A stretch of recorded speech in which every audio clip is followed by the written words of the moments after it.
The snow had been falling for 6 hours straight when Daniel Carr finally stopped walking. He didn't stop because he wanted to. He stopped because his left boot had split along the sole somewhere back on the highway, and the cold had worked its way through the gap until his foot was numb from the toes to the ankle. He stood at the edge of a gas station parking lot in Stevensville, Montana, and looked at the boot, and then at the road ahead, and then at the dog beside him. The dog's name was Scout. Scout was a 4-year-old Belgian Malinois with a tan coat darkened by road dust and a black muzzle that had been pressed into Daniel's ribs more times than either of them could count. The dog was not on a leash. He hadn't been on a leash in 2 years. He didn't need one. Scout moved within 6 feet of Daniel the way a shadow moves. Automatic, constant, without decision. Where Daniel went, Scout went. That was the arrangement. That had always been the arrangement, going back to the day Daniel had signed the adoption papers in a small room at Fort Bragg, and the handler had looked at him and said, "He's yours now. He already knows it." Daniel looked down at Scout. The dog looked back up at him. "I know," Daniel said. Scout's tail moved once. Slow and steady, the way it always moved when he was reading Daniel's mood and deciding how worried to be. Daniel limped toward the gas station. The automatic door slid open, and the warm air hit him like something physical. A wall of heat that smelled like coffee and processed food, and the particular exhaustion of places that never close. A teenager behind the counter looked up from a phone, glanced at Scout, started to say something about the no pets policy, and then looked at Daniel's face and decided against it. Daniel bought a roll of duct tape from a rack near the register. He sat down on the floor beside the snack aisle and pulled off his boot and wrapped the split sole as tight as he could get it. Scout sat beside him and watched. The teenager watched too, from behind the counter, with the specific expression of someone who is young enough that seeing something hard still registers on their face. When Daniel stood back up and tested the boot, it held. He bought a black coffee, plain, and a bottle of water. He poured the water into his cupped hand, and Scout drank from it 3 times before the cup ran out. Then Daniel put his backpack on again, pushed through the door, and went back out into the cold. He had been homeless for 4 months, not the kind of homeless that people imagine when they picture the word, not a man in a doorway in a city somewhere. Daniel's version was quieter than that, which in many ways made it harder. After the army, he had gone back to Idaho. He'd had a plan, the way everyone who gets out has a plan, built mostly from the idea that civilian life will make more sense once you're standing inside it. It hadn't made more sense. It had made less. The job at the equipment rental company lasted 8 months before the owner's son came back from college and needed the position. The apartment after that had lasted 6 months before the landlord sold the building. The room he rented from a man named Gary, on the south side of Boise, had lasted until Gary decided to move his sister's family in, which gave Daniel 2 weeks' notice and a handshake. He hadn't told anyone he was sleeping in his truck. Then the truck needed a repair he couldn't afford. Then it needed tags he couldn't afford. Then, parked for too long in the same lot outside a strip mall, it got towed. Daniel had retrieved everything from it that he could carry. Scout had sat beside him in that parking lot and watched him decide what to keep and what to leave behind. He'd kept his discharge papers, his father's pocket knife, a photograph of his unit taken somewhere in southern Afghanistan in 2019, a wool blanket, still Army issue, that he'd had since basic. He'd left almost everything else. Since then, they had been moving. Not panicked, not aimless exactly, but without destination. He worked odd jobs when they appeared. Fence repair, hay moving. One memorable week helping a rancher near Salmon chase cattle across flooded lower pastures. He slept in shelters when there was room, and outside when there wasn't. He ate what he could afford, and shared it with Scout, the way you share things with someone whose survival is as important to you as your own. He had been surviving. But survival, Daniel had learned, is different from living. And the gap between the two had been growing. Now he was in Stevensville, Montana, with a duct-taped boot and $43 left and a coffee going cold in his hand. And he was standing in a gas station parking lot, looking at the Bitterroot Mountains rising dark and enormous against the night sky. He reached into the front pocket of his backpack. Inside was a small canvas pouch, the kind with a drawstring closure. He'd been carrying it for 11 years without opening it. It had come to him at the end of a hospital visit he still thought about more than he admitted. A Sunday afternoon in late October, his grandmother's room in the Stevensville clinic, the smell of antiseptic and dried flowers, and Margaret Carr lying in the bed with her eyes sharp and her hands still strong, despite everything her body was doing to her. She had been 79. She had grown up in this valley. She had lived in it her entire life, and knew every road and trail and ridge in the Bitterroot Range, the way most people know their own kitchen. She had pressed the pouch into Daniel's hand that afternoon, and looked at him with an expression he had never quite been able to classify. Not sad, not worried. Something more specific than either. "You're not going to need this soon," she had said, "but someday you will. And when that day comes, I want you to go." "Go where?" he had asked. "You'll know," she had said. "The map explains it." He had looked inside the pouch then, briefly. A key, old and heavy, brass, the kind that belongs to a lock that was made before combination dials and electronic keypads existed. And beneath the key, a folded map, hand-drawn in pencil on paper that was already yellowed at the time. Mountains, a trail, a small square marked in ink at the end of a long, narrow road, deep in the trees. In the corner of the map, in Margaret's careful handwriting, "Go only when the world has nothing left to offer. The cabin will still be there." He had slipped the pouch back into his pocket and told her he would take care of it. He had assumed it was the kind of thing elderly people said.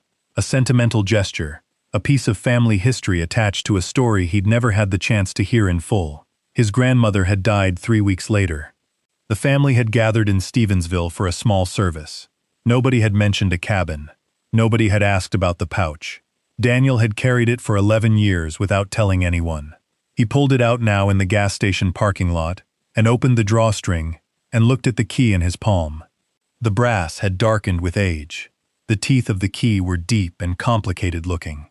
A real mechanism, built for a real lock. Scout pressed his nose against Daniel's hand and sniffed the key. Then the dog looked up. Daniel refolded the map and looked at the mountains. "Go only when the world has nothing left to offer."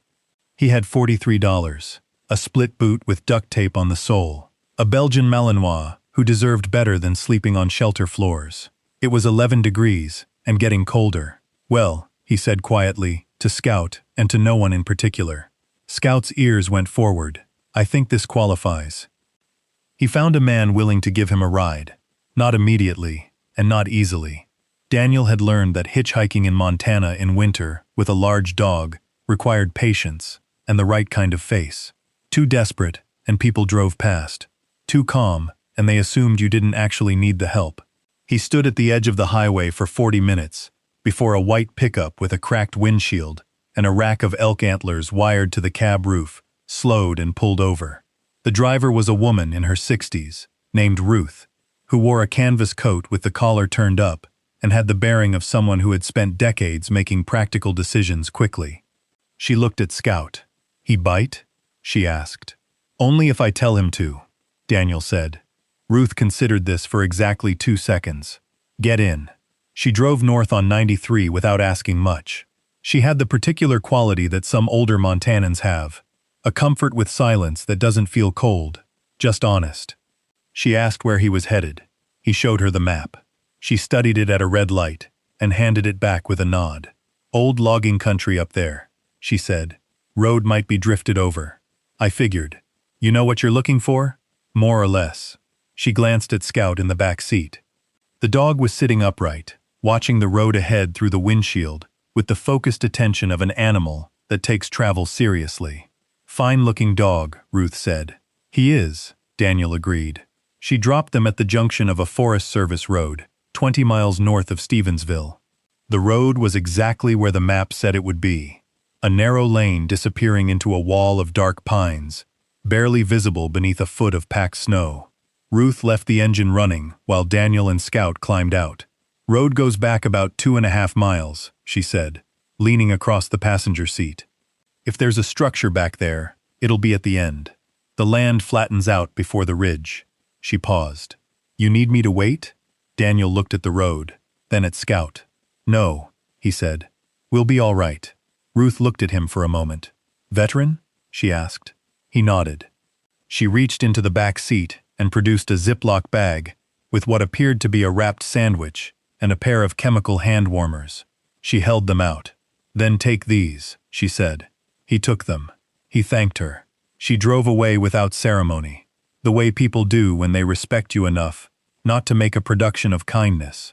Daniel looked at the forest road. Scout was already at the tree line, nose down, reading the ground. "What do you smell?" Daniel asked. Scout looked back. His tail lifted once. "All right," Daniel said. "Let's go." The walk took just over an hour. The snow on the logging road was deep enough in places that Daniel sank to mid-calf with each step, the cold pressing through his pants leg, even through the wool underlayer. The trees closed in within the first 100 yards, tall ponderosa pines whose upper branches locked together overhead, like cathedral arches, blocking the worst of the wind, but not the cold. His flashlight carved a narrow tunnel through the dark. Scout moved ahead of him, then circled back, then moved ahead again. The dog's pattern when working a trail, moving forward to check, returning to confirm, moving forward again. It was the same pattern Scout had used in Afghanistan, working the edge of a road or the entrance to a compound with that particular focused energy that meant something was ahead worth knowing about. Daniel had been with the 75th Ranger Regiment for 6 years. Scout had been his working dog for the last 3 of those years. Before Scout, there had been 2 other handlers, and before that, a year in a military kennel in Germany, where Scout had been trained in explosive detection and area search by a German Shepherd trainer who, by all accounts, had been so strict with his methods that the dogs he produced were either exceptional or they washed out entirely. Scout had not washed out. Scout had been sent to Afghanistan in 2018 and had worked 7 deployments before the Army retired the program that funded his unit. The formal retirement ceremony had been small. A colonel had said some words.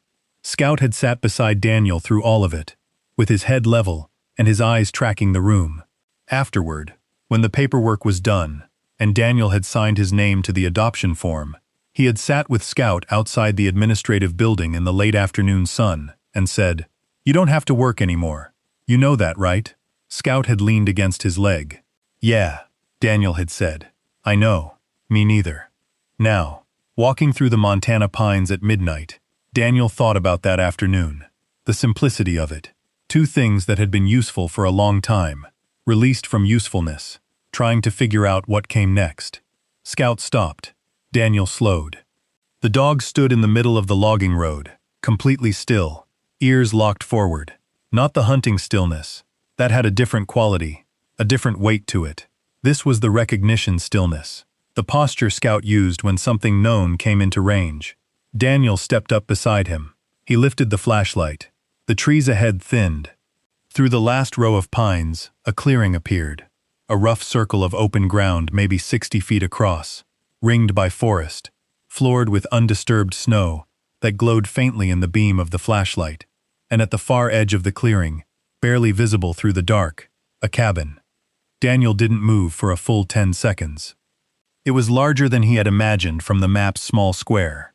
2 stories, built from massive dark logs that looked like they had been cut from the forest immediately around it, as if the cabin and the mountain were the same thing, expressed 2 different ways. A stone chimney ran up the near side, a covered porch wrapped around the front. Snow packed the porch steps in smooth, undisturbed curves. But what stopped Daniel wasn't the size of it. It was the way it had been closed. Every window was covered, not boarded up in the careless way of a building left to decay, but sealed with thick planks fitted carefully into the window frames, each one level and tight.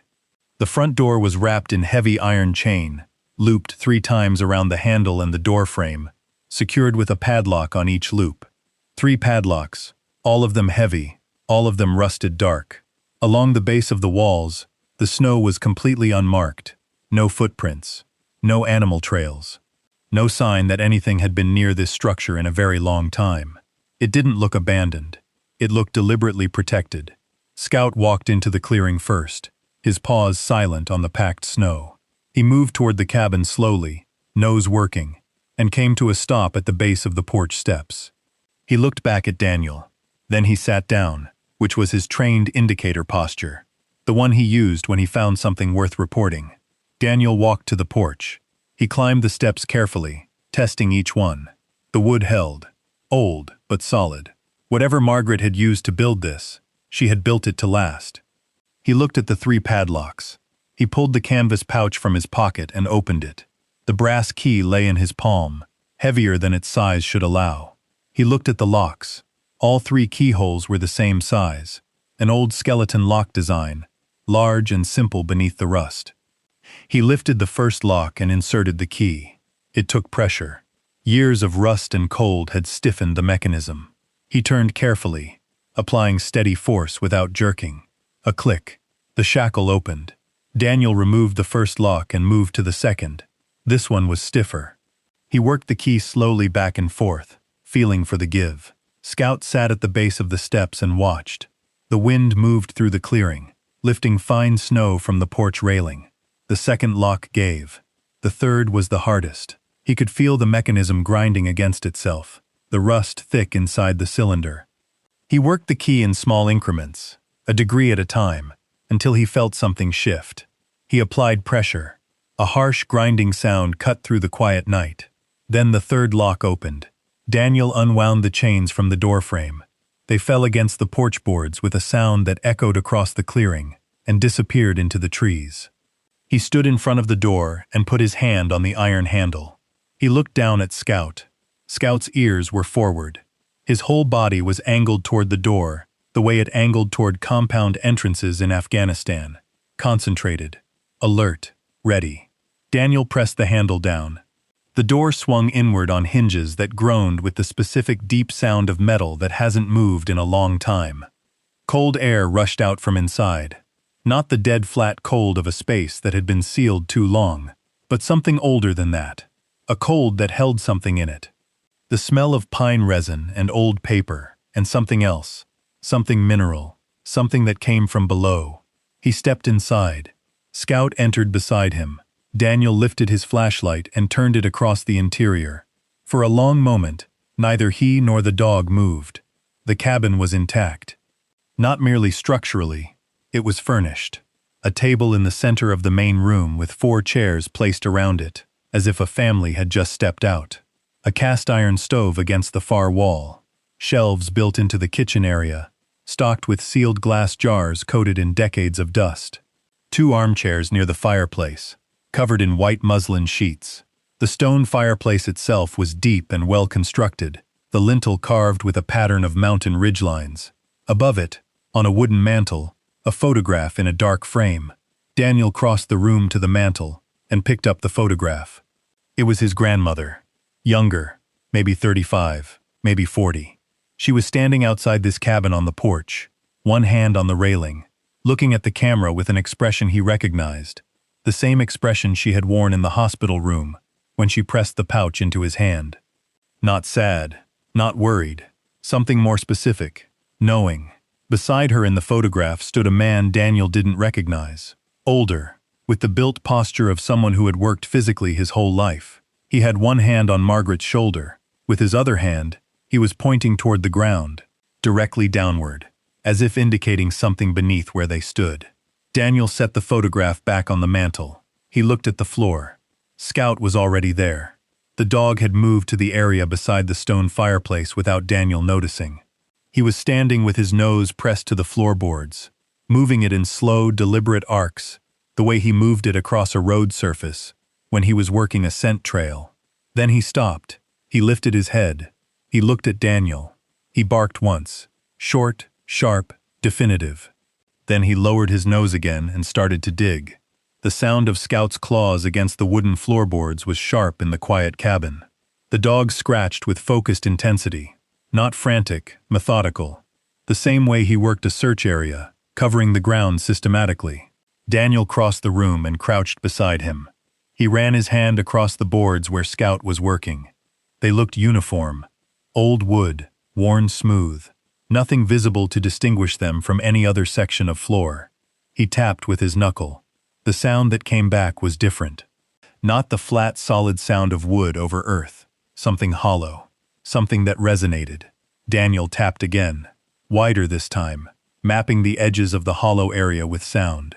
3 feet wide, maybe 4 long, a perfect rectangle, centered directly beside the fireplace's stone foundation.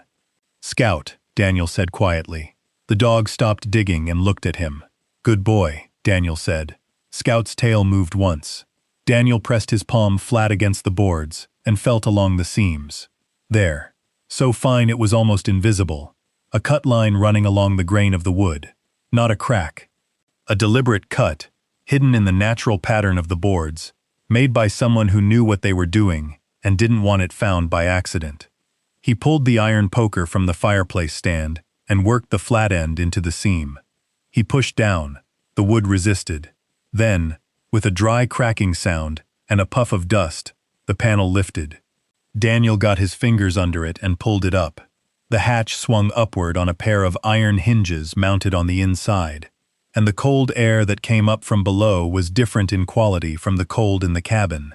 Denser, stiller, carrying something metallic in it. He shone the flashlight into the opening. A staircase, metal, descending into the earth below the cabin. Concrete walls visible on either side as it went down. Daniel looked at Scout. Scout was already at the edge of the opening, peering down with his ears forward, and his weight shifted onto his front paws. "You found it," Daniel said. The dog looked at him.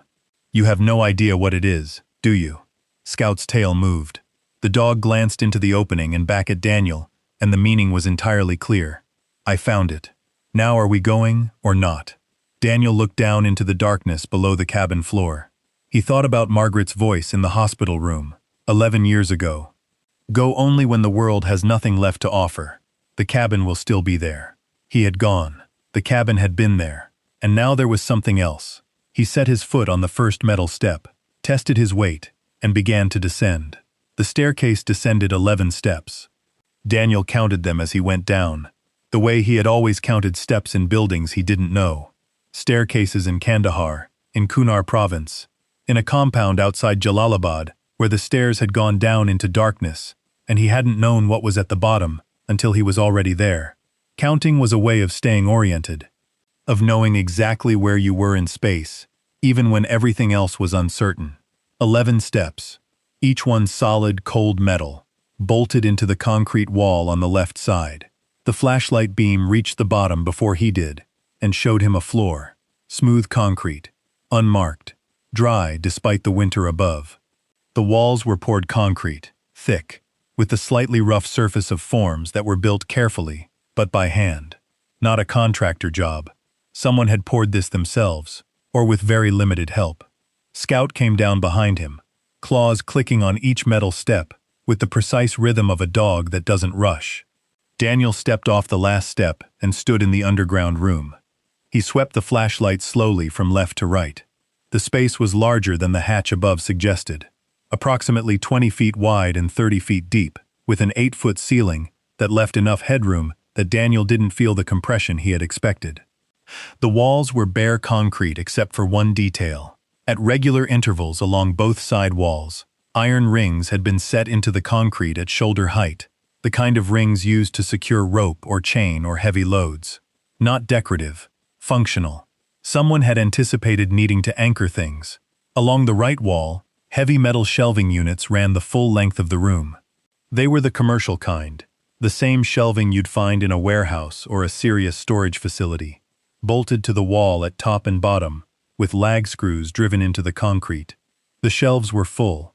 On the left wall, wooden crates were stacked 3 high in a row that ran from the staircase to the far end of the room. They were sealed, lids nailed down, the edges sealed with what looked like a layer of wax that had hardened over decades into a pale, brittle crust. At the far end of the room, centered against the back wall, was a steel door. Not a cabinet, a door, 4 feet wide, 6 feet tall, mounted in a steel frame that had been set directly into the concrete. It had a combination lock centered in its face, and 2 heavy deadbolt bars that ran horizontally, one near the top of the door and one near the bottom, each bar secured in its locked position with a padlock. Daniel stood in the middle of the room and turned his flashlight slowly across everything. Scout moved past him without hesitation. nose working the floor in the focused pattern that meant active scent processing. The dog moved to the wooden crates first, spending 20 seconds along the base of the stack, then moved to the metal shelving, then crossed to the far wall, and sat in front of the steel door. He looked at Daniel. He barked once. "I see it," Daniel said. He walked to the metal shelving first. The shelves were organized with the kind of deliberate order that belongs to someone who thinks systematically. Clear glass jars with metal lids, sealed, labeled in handwriting, with dates going back to the early 1990s. Dried goods, beans, rice, oats, stored in vacuum-sealed bags that had held their integrity over the decades. Medical supplies in a sealed plastic bin, bandages, antiseptic, a blood pressure cuff still in its original packaging, a row of thick binders on the top shelf, their spines labeled in the same careful handwriting. Daniel pulled one of the binders down. He blew the dust from the cover. The label read, Brooks Valley Land, Primary Holdings, Survey Records 1962 to 1989. He opened it. The pages inside were survey documents, official land records, property maps, legal descriptions of parcels. He flipped through them slowly. The maps showed land spread across the Bitterroot Valley.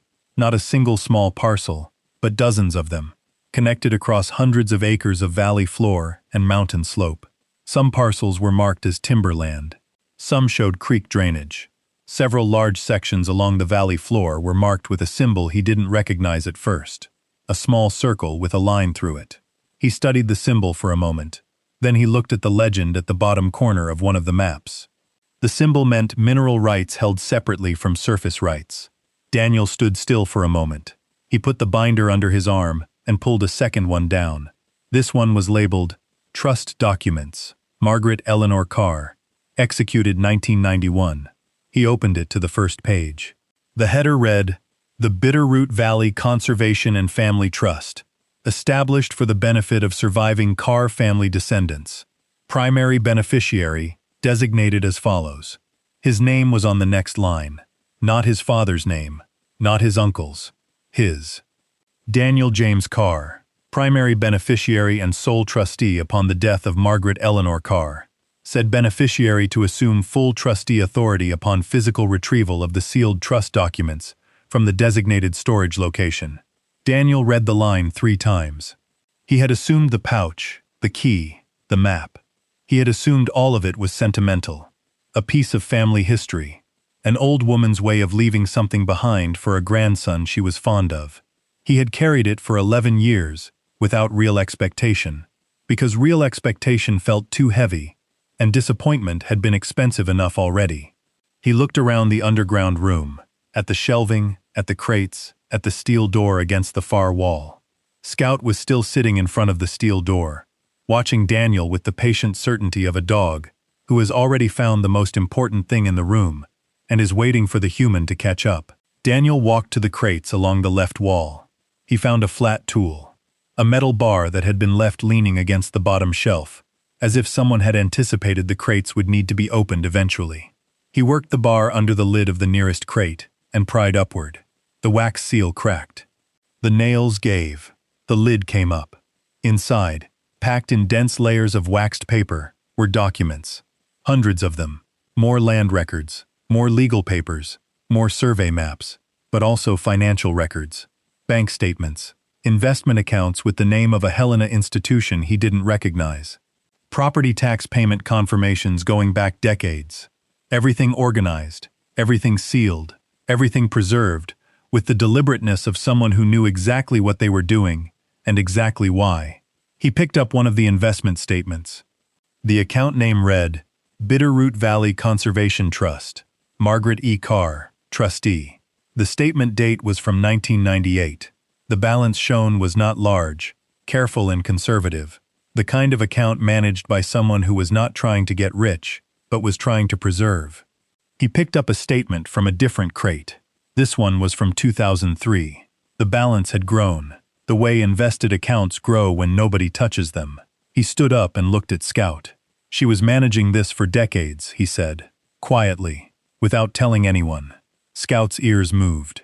The dog glanced at the steel door and back at Daniel. I know, Daniel said. "I'm coming." He approached the door. The padlocks on the two deadbolt bars were the same style as the locks on the cabin door. Heavy, old, skeleton lock design. He tried the brass key on the first one. It turned on the second attempt. He tried it on the second padlock. It turned on the first. He slid both deadbolt bars back, and they moved smoothly, despite their age, as if they had been oiled not long ago by someone who knew they would need to open again. He looked at the combination lock in the center of the door.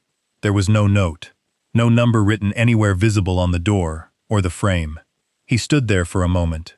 Scout whined softly beside him. Daniel thought about Margaret, the way she thought, the way she organized things. She had hidden everything in this room from the world, but she had designed the path to it specifically for him, the key that fit all the locks, the map drawn by hand, the name on the trust document. Every step of the path she had designed was something only he could follow. The combination would be something only he would know. He thought about his grandmother, the things she had told him, the things she had shown him. He thought about summer visits to Stevensville as a boy, Margaret's kitchen, the roses along the fence, the wind chimes, the particular way she read to him in the evenings from a collection of Montana history books she kept on the shelf beside the fireplace. He thought about one specific night. He had been 9 years old. She had shown him the garden and told him the story of how the family had come to Montana. His great-great-grandfather, a man named William Carr, had arrived in the Bitterroot Valley in 1887. He had come with nothing and built something from the land by hand. Margaret had made him memorize the year. 1887, she had said. "Don't forget it. That's when we started here." Daniel looked at the combination lock. He turned the dial to 1, then 8, then 8, then 7. The lock opened. The sound of it was clean and definitive in the quiet concrete room. Daniel gripped the door handle, turned it, and pulled. The steel door swung outward on heavy hinges that moved without sound. The hinges were newer than the rest of the door, replaced at some point, maintained. The room beyond was smaller than the main space, 6 feet wide, 8 feet deep, with a single overhead light fixture. Battery-operated, the kind that lasts for years on a slow drain. That came on automatically as the door opened, filling the small room with pale, steady light. Along the right wall inside the smaller room was a wooden desk, simple and old, with a single drawer. On top of the desk sat 2 objects, an envelope, sealed, with his name written on the front in Margaret's handwriting, and a leather-bound journal, thick with pages, the cover worn smooth with years of handling. On the left wall were 3 things mounted to the concrete. A detailed topographic map of the Bitterroot Valley, covered in notations and colored markings. A framed document. He stepped closer and read the header. Deed of Trust. Bitterroot Valley Primary Holdings. State of Montana. Filed July 14, 1991. And below that, a hand-drawn diagram that he needed a moment to understand. It was a cross-section, a drawing showing layers of earth, surface, subsoil, bedrock. At the bedrock layer, something was marked and labeled in Margaret's handwriting. He read the label twice. He read it a 3rd time, then he picked up the envelope and opened it. The letter inside was 3 pages, handwritten, the ink slightly faded but entirely legible. He stood in the small concrete room under the pale automatic light and read, "Daniel, if you are reading this, then you came. I knew you would, not because I could predict your life, but because I know you. And I know that the day the world stopped offering you options, you would remember the key and you would come. That's the kind of man you are, even when you can't see it yourself. I want to explain what I built here, and why I built it the way I did. Your great-great-grandfather, William Carr, settled in this valley in 1887. He was a hard man, in the way that men had to be hard in those years. But he understood land. He understood that what you held on to mattered more than what you spent. He acquired land in this valley over 30 years, not through anything dishonest, but through patience, through trade, through buying parcels that nobody else thought worth having. By the time he died in 1921, the Carr family held approximately 800 acres of Bitterroot Valley land. Daniel stopped reading. 800 acres. He looked at the topographic map on the wall. The colored markings made sense now. Each color a different parcel, different boundaries. different recorded dates. He kept reading. Over the decades that followed, the family sold much of it. Your grandfather's generation didn't value land the way William had. They sold parcels for immediate money when times were tight, and they didn't understand what they were giving away. By the time I inherited the remaining holdings in 1971, there were 240 acres left. Not much by the valley's original standard, but what remained was the most valuable portion of what William had originally held. I won't explain in detail why it is valuable. The journal on the desk explains everything with maps and documentation. But I want you to understand something about what I chose to do with it. I could have sold it. The offers came over the years, from developers, from mining interests, from resort companies. Every offer was for a fraction of the actual value. Every offer came from men who assumed that a widow in a small Montana town would be grateful for whatever number they put in front of her. I was not grateful. I was patient. I placed everything into the trust in 1991, and I sealed this cabin, and I waited. I waited for the right person to hold it. That person is you. Daniel exhaled slowly. Scout had come into the small room and was sitting beside him, pressed against his leg. The 240 acres include timberland, creek drainage, and open valley floor. But the most important element is what is noted on the diagram to your left. In 1967, a geological survey commissioned by a copper mining company identified a significant mineral deposit beneath the valley floor section of the Carr holdings. The company made an offer at the time. Your grandfather refused. Not for the right reasons, but he refused. After he died, I commissioned my own private geological assessment. The findings were more significant than the mining company had indicated. Daniel looked at the diagram on the wall again. The cross-section showing the layers of earth. The label at the bedrock level. Copper. High-grade ore deposit. Estimated surface extent, 40 to 60 acres. Estimated depth to primary vein, 220 feet. I am not telling you this so you will sell it to a mining company. I am telling you this so you understand what you are holding, and why men will try to take it from you the moment they know you have it. Some of them may already be watching. Daniel looked up from the letter. His jaw was tight. There is a man in the valley. His name is Grant Hollis. He runs a land development company based in Missoula. He has been attempting to acquire land in this corridor of the valley for 4 years. He doesn't know about the mineral survey, not the full picture. But he knows the Carr land is more valuable than it appears, and he has been trying to find who holds the trust, since I made it clear I wouldn't sell before I died. I don't know how much time will pass before you read this. But I can tell you with certainty that if Grant Hollis or anyone like him learns that the trust has been activated, that you have taken possession of these documents, they will move quickly. They always do. Be careful about who you trust with this information. Be careful about who you trust with this information. Be careful about who you trust with this information. In the journal, you will find everything: the legal history of the trust, the geological survey documents, the parcel maps with legal descriptions, and the contact information for an attorney in Missoula named Frances Dowell, who has held a sealed copy of the trust documents for 20 years. She is expecting your call. She does not know when it will come, but she is expecting it. Use what you find here wisely, not just for yourself, though you deserve stability after everything you have given, but for the valley. William Carr believed this land was worth protecting. I believe it too. I hope you will as well. I love you, Daniel. I always believed in what you would become, even during the years it became hard to see. Your grandmother, Margaret. Daniel stood completely still for a long moment after he finished the letter. The automatic light hummed quietly above him. Scout rested his head against Daniel's thigh. Outside the small room, the larger bunker was silent. Above them, through 11 feet of earth and concrete and old wooden floorboards, the Montana winter continued, without awareness of what had just been found. Daniel folded the letter carefully, along its original creases, and put it back in the envelope. He picked up the leather journal. He looked at the topographic map. He looked at the framed deed. 240 acres.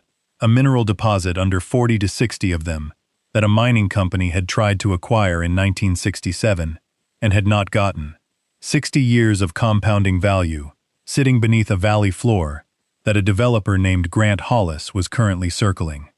and his grandmother had sealed it all inside a concrete room under a locked cabin in the mountains, and left a key with a 22-year-old soldier, and told him to come when the world had nothing left to offer.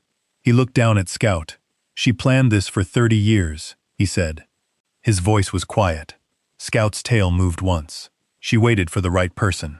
He paused. "And she picked me." Scout looked up at him with the dark, steady eyes that had been watching him since Afghanistan. The dog who had found the hatch. The dog who had led him to the door.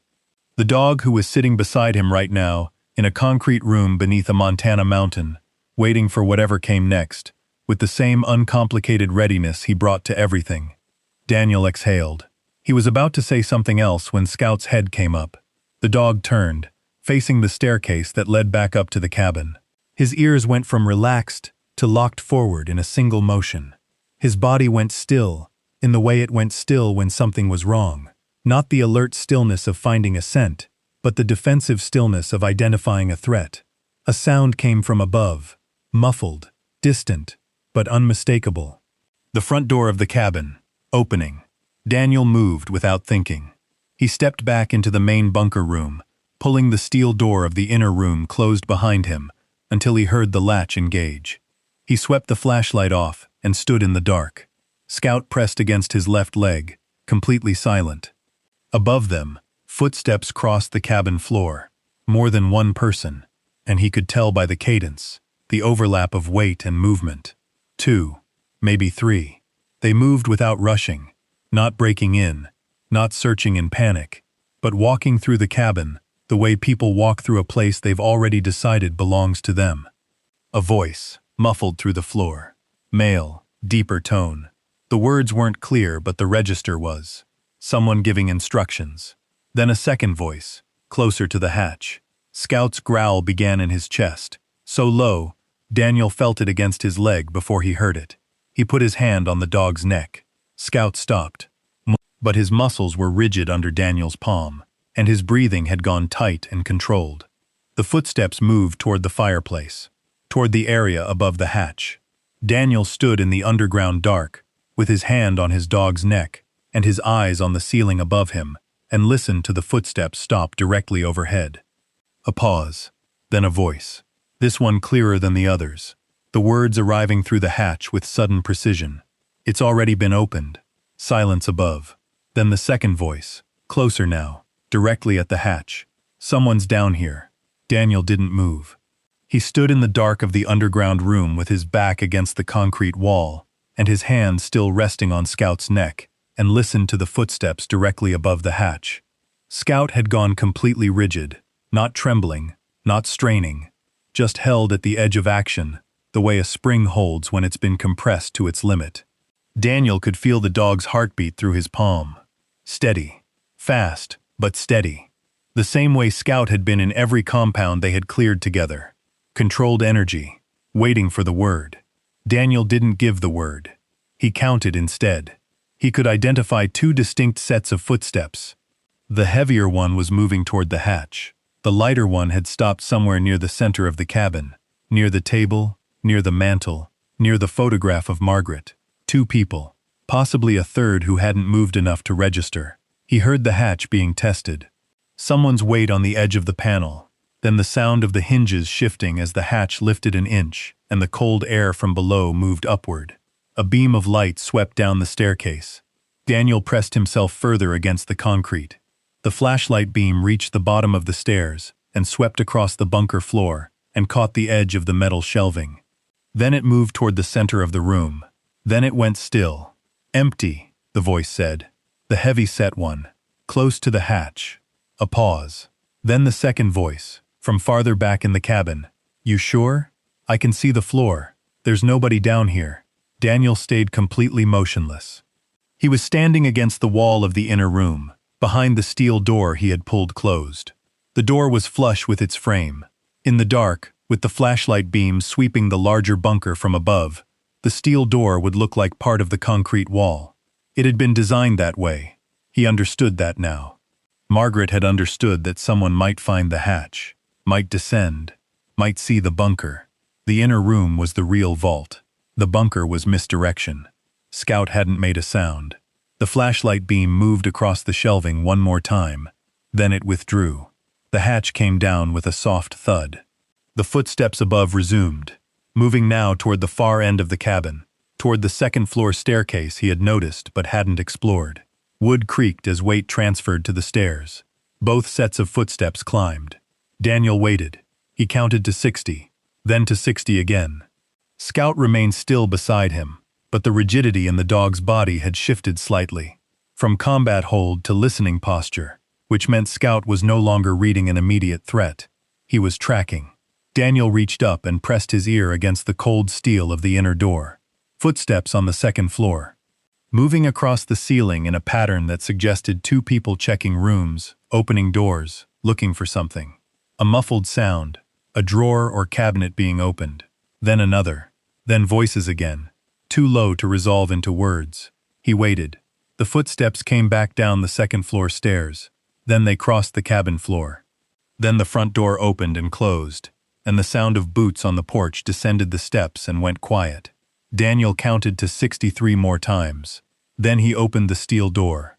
He moved up the metal staircase with Scout behind him, slowly, and lifted the hatch an inch before opening it fully. The cabin was dim.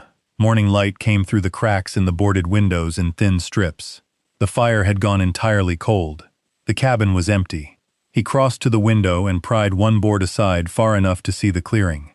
Two men were walking toward the tree line at the far edge of the open ground. Both wore heavy coats. One was tall with wide shoulders, moving with the deliberate pace of someone who was comfortable in wilderness. The other was shorter, carrying something, a tablet computer or a clipboard, something flat and rectangular, held in one gloved hand. A vehicle was parked at the edge of the clearing beyond the tree line. Not a truck, an SUV, dark gray, clean despite the road that led to it, the kind of vehicle that belongs to someone who has money and spends it strategically. Daniel watched until both men got into the SUV. He watched it back along the logging road and disappear into the trees. He released the breath he had been holding and turned away from the window. Scout was standing beside the hatch, looking at him. "I know," Daniel said. "They'll be back." He spent the next 4 hours working through the journal. Margaret had written it over several years. The entries dated from 1991 through 2006. The final entry written 14 months before she died. The handwriting changed across the years, firmer in the early entries, slower and more deliberate in the later ones, but consistent in its precision. Margaret had been precise in everything. It was the quality he remembered most about her. The journal contained everything. The full legal history of the trust, with every document cross-referenced by numbered tab to the sealed packets in the wooden crates. The geological survey from 1967, copied by hand in full, with her own notations in the margins, where the technical language needed translation. A second geological assessment from 1989 that she had commissioned privately. A consultant from Bozeman whose name and credentials she noted in careful detail, which confirmed and expanded the 1967 findings. The copper deposit was real. It was large. The consultant had written in his assessment that the primary vein likely extended beyond the 40 to 60 acre surface estimate, potentially running beneath an additional section of valley floor further north. Beneath valley floor that was not, currently, part of the Carr Trust. Beneath valley floor that had been quietly acquired, parcel by parcel over the past 4 years, by a company called Hollis Development Partners LLC, based in Missoula, Montana.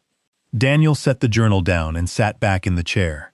He looked at the topographic map spread across the table. He had brought it up from the bunker and laid it flat under the lantern light. The Carr parcels were marked in Margaret's colored notations. The parcels that surrounded them, the ones that would logically form the next ring of acquisition if someone was working outward from a central target, were not marked.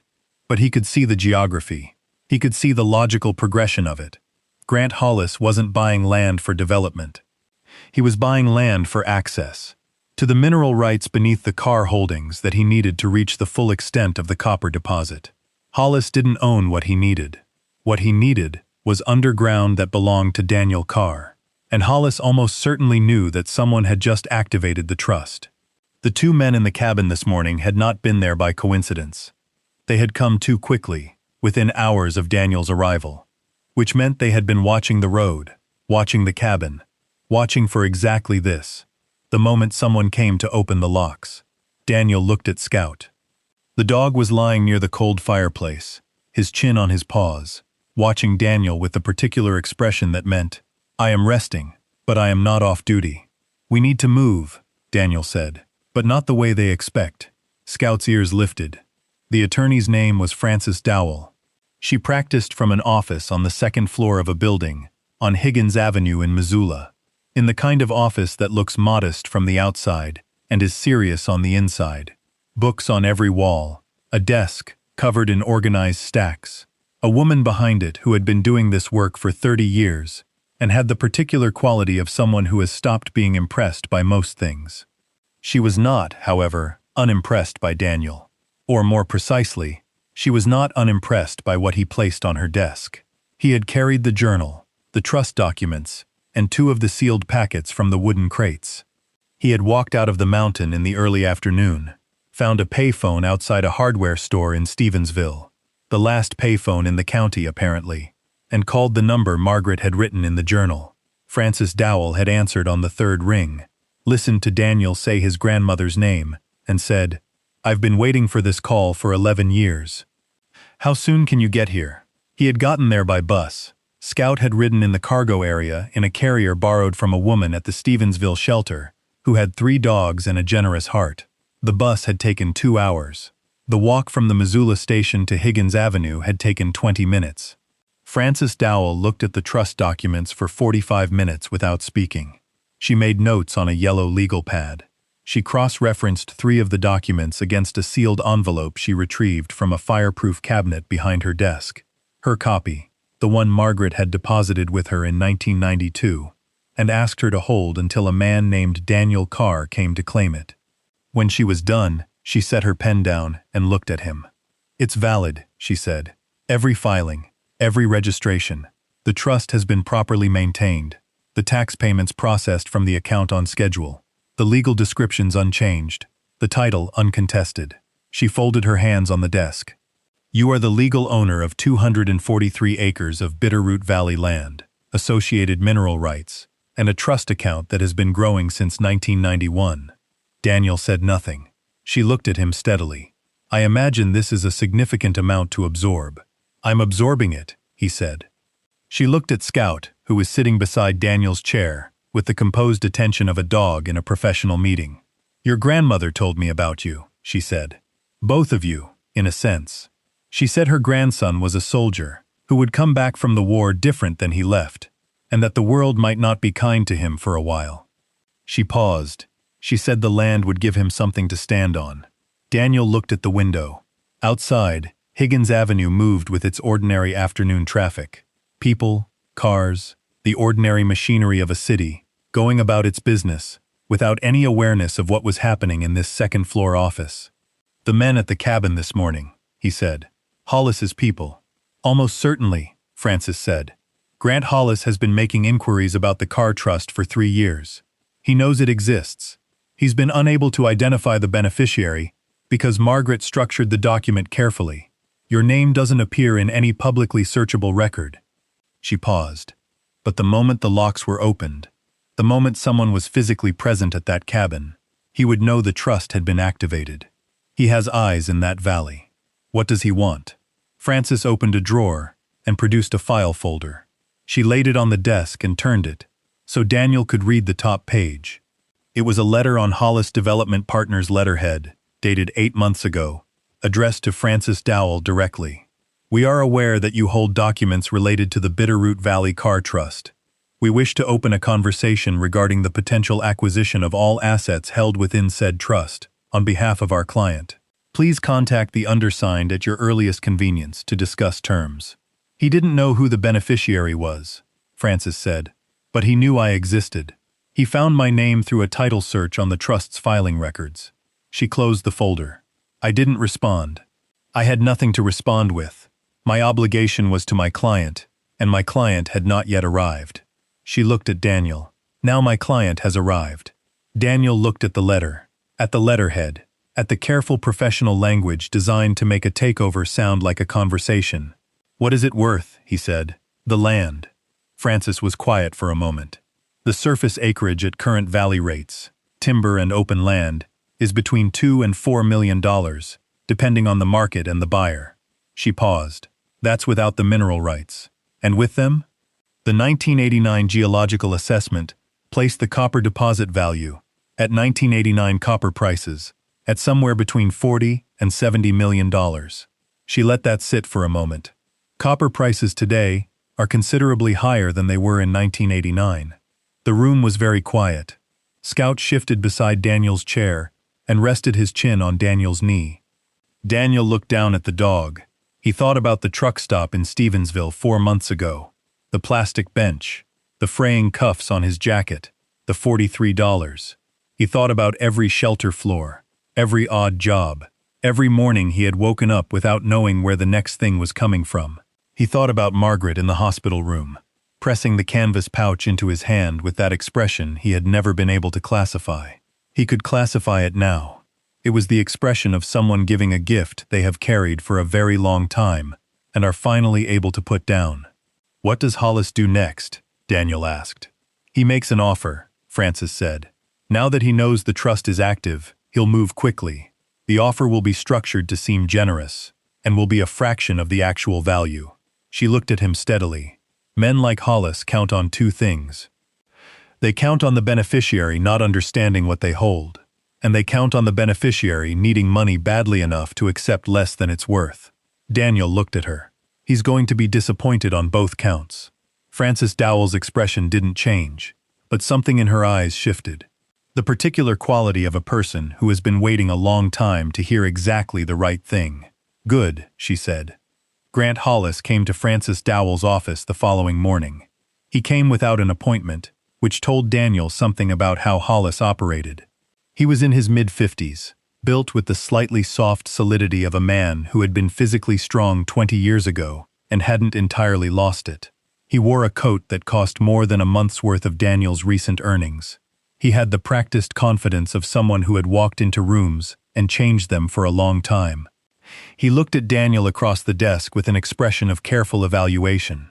"Mr. Carr," he said, "I'm glad we could meet." "You weren't invited," Daniel said. Hollis smiled, smoothly, without embarrassment. "I apologize for the informality. I prefer direct conversations when possible." He sat down in the chair across the desk without being asked. Frances, seated behind the desk, said nothing. She had her pen in her hand and the yellow legal pad open in front of her. "I want to make you an offer," Hollis said. "A real one, not something insulting." "What number were you thinking?"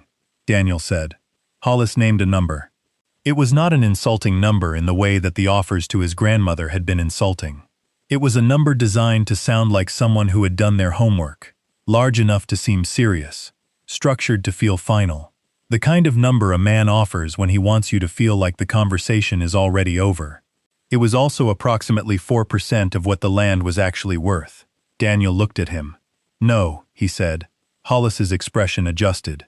"Mr. Carr, I understand this is—" "I know what the mineral survey says," Daniel said. Hollis went still. "The 1967 survey," Daniel said. "And the 1989 assessment. I know what the copper deposit is worth at current market prices. I know which parcels you've been acquiring in the Valley Corridor, and I know why you need the Carr mineral rights to make them viable." He paused. "I'm not going to sell."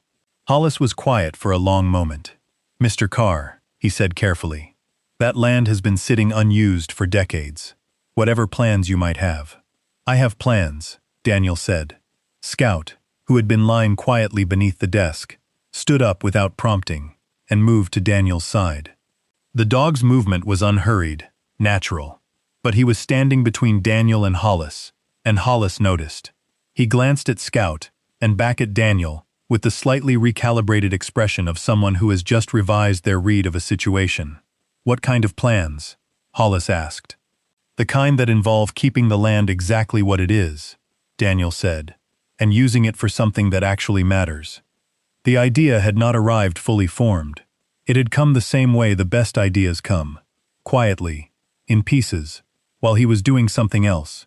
He had been sitting in the cabin on the second night, with Scout asleep by the fireplace and the journal open on the table. And he had been reading Margaret's final entry from 2006, the one she had written 14 months before she died. I don't know what Daniel will do with this place. I don't know what his life will have looked like by the time he comes here. But I know one thing about him.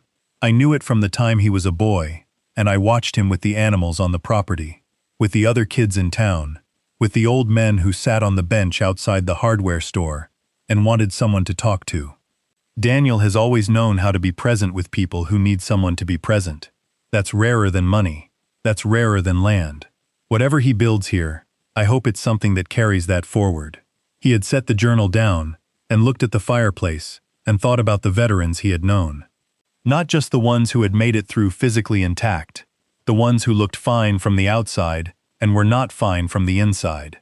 The ones who came home and found that the world had kept moving without them and didn't have an obvious place for them to stand. The ones who were sleeping in truck stops with duct tape on their boots. The ones who were him, at different latitudes, in different seasons. He thought about what 240 acres of Montana mountain land could do, what it could be, if it was designed for the right purpose. He thought about Margaret's words, a place where the forest and the mountains could help people find their way back. 3 weeks later, Daniel sat in Francis Dowell's office again, this time with a plan. Not a finished one, not something with a blueprint and a funding model and a board of directors. Just a real one, the kind that has enough truth in it to move. A non-profit foundation. A retreat and recovery program for veterans, specifically for those dealing with the particular invisible wounds that don't show up on discharge papers. Land-based work, outdoor structure, the kind of quiet physical purpose that does what medication and office appointments sometimes can't. Cabins on the valley acreage, modest, functional, built by veterans as part of the program itself. The copper mineral rights to remain protected under conservation agreement. Not mined, not sold, held as a long-term asset of the foundation that would ensure its funding independence. Frances looked at the outline Daniel had written on 3 pages of notebook paper. She looked at him. "Your grandmother would have understood this immediately," she said. "I know," he said. "I think she planned on it." Frances looked at the pages again. The mineral rights under conservation hold will generate leverage for foundation grants. The land itself, placed in a conservation easement, makes you eligible for federal tax incentives that will significantly offset operating costs. She made a note. And the trust account provides seed funding. "Enough to start," Daniel said. "Not enough to finish." "Nobody starts with enough to finish," Frances said. She set her pen down. "That's not actually how anything works." The first full winter season of the Carr Mountain Foundation brought 11 veterans to the valley. They came from 4 states. They came with varying degrees of willingness. Some had been referred by VA caseworkers who had read about the program in a regional veterans publication that had run a brief piece on it. Some had come because another veteran had told them about it. One had driven from Oregon after seeing a short post on a forum where veterans discussed programs that actually helped, instead of just cycling you through intake paperwork. They were men and women who had been to places the rest of the world had only seen on maps, and who had come home to find that what they had seen and done had rearranged something inside them that didn't have a simple name or a simple fix. They split firewood. They repaired fences. They learned to identify animal tracks in the snow. They hiked trails that Daniel and Scout knew by then the way they knew each other. Completely, without needing to think. Some of them struggled at night. Some of them woke at 3 in the morning and sat on the porch in the cold and stared at the mountains until their breathing came back. Some of them came and found Daniel already there, sitting in the same way, with Scout leaning against his leg, and they sat together in the dark without needing to explain anything. The land absorbed all of it.